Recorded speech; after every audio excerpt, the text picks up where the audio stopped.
Halo semuanya, perkenalkan nama saya Lucy Sefrina Borno Sitohang. Di sini saya akan memaparkan tentang dyes. Dyes adalah pewarnaan berupa pigmen biru dan violet yang dapat digunakan untuk memantulkan sinar ultraviolet, meningkatkan tingkat kecerahan pada kertas, dan membuat kertas yang berwarna kekuningan menjadi lebih putih. Pengertian dyes secara umum terbagi atas dua, yaitu natural dyes dan synthetic dyes. Natural dyes adalah suatu zat warna yang diperoleh dari alam atau tumbuhan, baik secara langsung maupun tidak langsung. Bahan pewarna alam yang bisa digunakan dapat diambil pada tumbuhan, seperti bagian daun, kulit akar, kulit kayu, maupun buahnya. Synthetic dyes atau zat warna kimia mudah diperoleh, stabil, dan praktis pemakaiannya. Zat warna sintetis merupakan turunan hidrokarbon aromatik seperti benzena, toluena, naftana, dan antrasena diperoleh dari terarang batu bara yang merupakan cairan kental berwarna hitam dengan berat jenis 1,03 sampai 1,30 dan terdiri dari dispersi karbon dalam minyak. Minyak tersebut tersusun dari beberapa jenis senyawa dari bentuk yang paling sederhana, misalnya benzena, hingga berbentuk yang rumit, misalnya krisena. Pewarnaan pada umumnya digunakan dalam proses pembuatan kertas adalah jenis organik sintetis yang meliputi acid dyes, basic dyes, direct dyes, dan disperse dyes. Acid dyes adalah zat warna yang larut dalam air dan memiliki afinitas untuk serat amfoterik, tetapi afinitas pewarna langsung untuk serat selulosa itu kurang. Ketika pewarnaan ikatan ionik dengan serat kationik menyumbang fiksasi anion berwarna dalam bahan pewarna. Asam yang ditambahkan ke tangki pewarnaan digunakan untuk meningkatkan jumlah gugus amino yang terkationisasi dalam serat. Contohnya adalah asid orange G, asid scarlet 3R, dan asid red 97. Basic dyes adalah pewarna kationik larut dalam air yang terutama diaplikasikan pada serat selulosa. Biasanya asam asetat ditambahkan ke dye bed untuk membantu pewarna meresap ke dalam serat. Direct dyes adalah senyawa larut dalam air yang memiliki ketertarikan terhadap serat secara langsung, seperti penggunaan dari derivatif benzidin. Pewarna langsung biasanya lebih murah, mudah diterapkan, dan dapat menghasilkan warna-warna yang memiliki tampilan yang cerah.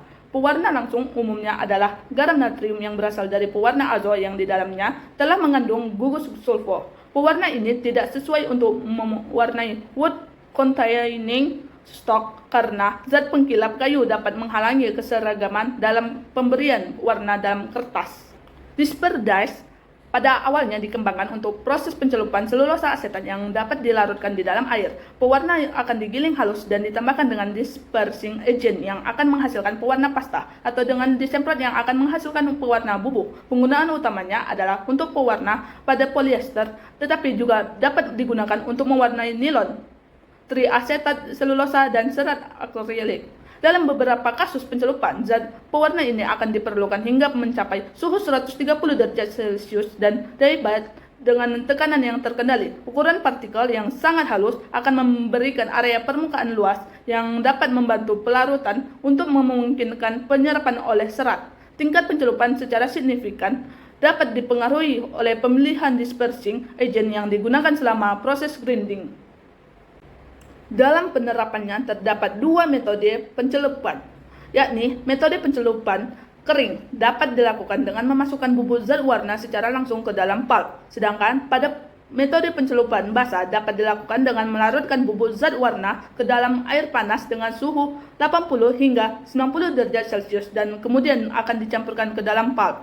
Dalam penerapan ini, metode pencelupan basah lebih baik daripada penggunaan metode pencelupan kering.